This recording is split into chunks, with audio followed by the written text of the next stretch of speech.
Diplomat Season 2. This is coming out, and what do we know? Yeah, The Diplomat Season 2 is out now. If you're just catching up on it, it centers amid an international crisis. A career diplomat juggles her new high-profile job as ambassador to the United Kingdom and her turbulent marriage to a political star. Now, folks are saying if you want a crazier version of politics and life intersecting with a fake one, The Diplomat Season 2 does not disappoint. You can kind of take that. If the stress right now for you politically isn't enough, you could take a look at this. Of course, you know it stars the talented Kerry Russell. You can catch The Diplomat Season 2 on Netflix. If the political environment wasn't bad enough for you right now, you take it up a notch and just go for the crazy and watch this Season 2 of The Diplomat. Okay. All right, I haven't watched that. I want to get into that. Yeah. Now, what is going on with Megan Thee Stallion? I know she has something. What's going on with her? She's been in the headline. Yeah, let me tell you about this one. I feel like I should start twerking for this one, but it's inappropriate. Megan Thee Stallion, in her words on Prime. I might. Don't cut to me too long.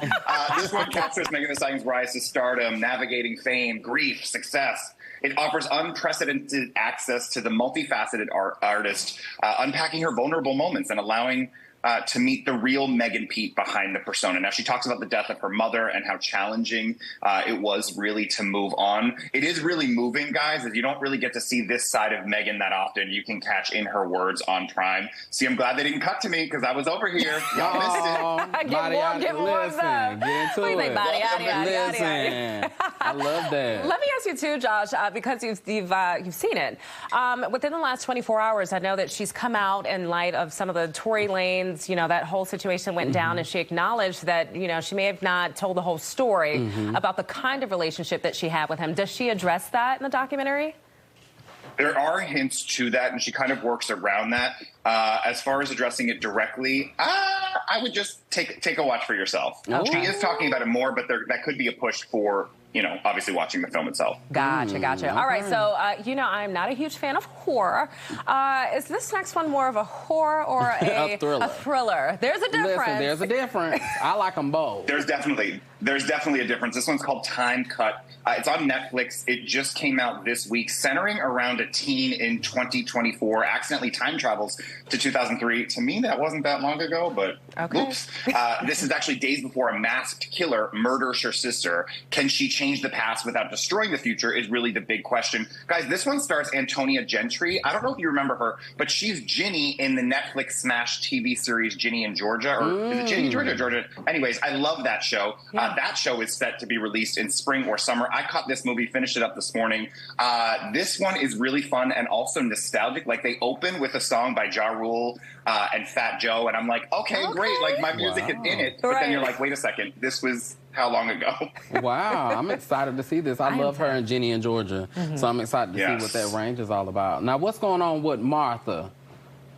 What isn't going on with Martha? Yeah, this one is also out this week. A definitive documentary named Martha, of course, on Martha Stewart, pulling back the curtain to one of America's greatest self-made, or maybe the greatest self-made icon, from her start as a teenage model to her stint as a Wall Street stockbroker, to her reign as obviously the grande dame of entertaining and being the original influencer.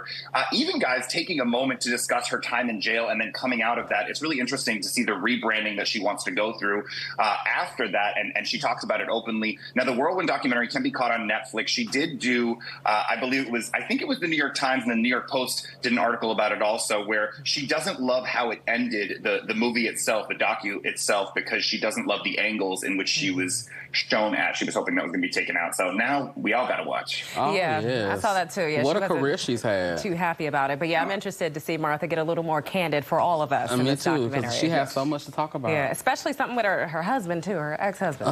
Yeah, Martha has a lot of issues about the spill. Yeah, did you see that part where the interviewer then goes back to her and was like, "Didn't you cheat on your husband?" Oh, we got a lot of stuff to watch this weekend. No, it sounds juicy, Josh. I'm looking forward to this one. All right, so always something happened in Florida, and now there's something about Florida that's going to be coming out for all of us to talk about.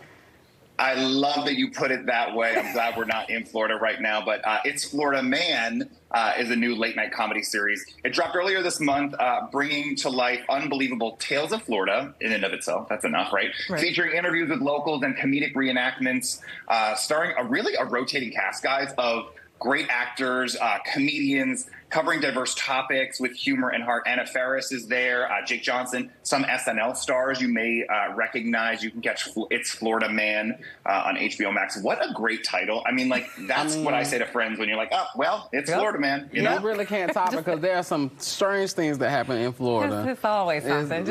I just throw my hands up in the air. Just listen about it. Oh, it's another thing coming out of Florida. Yeah. Well, we cannot have a cozy weekend without talking about a Hallmark show. So what is going on with a Carol for Two? Yeah, we know that Mariah Carey just became defrosted, right? But Hallmark is, I guess, doing the same thing. Their countdown, guys, countdown to Christmas. That begins this weekend. Everyone wanting their Christmas fix. Their first one, A Carol for Two, will be their first movie now to premiere on the network for Christmas. Now, I did notice, I did a little deep dive.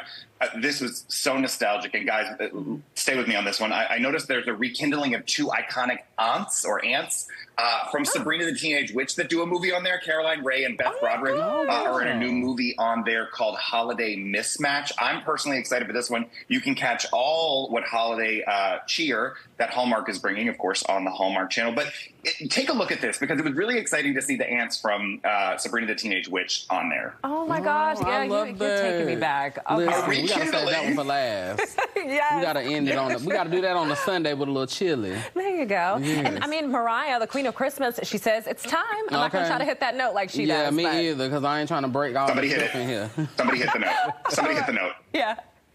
Who can hit it? Who can hit that note? It's time. It's time. All right, y'all, I'm done making a fool of myself on this air. Josh, how can people find you and follow along? Yeah, you can go to @JoshyMcB on Instagram. I'll see you over there. All right. Oh, thanks, Josh. This was always fun. We love having Josh on the show. Here's more information of how you can connect with him. That was a really great list. Yeah, no, I really am going to be glued to the TV. Yeah, same here. Like, you can get the popcorn. Let's hurry up and wrap this up so I can go get started. All right.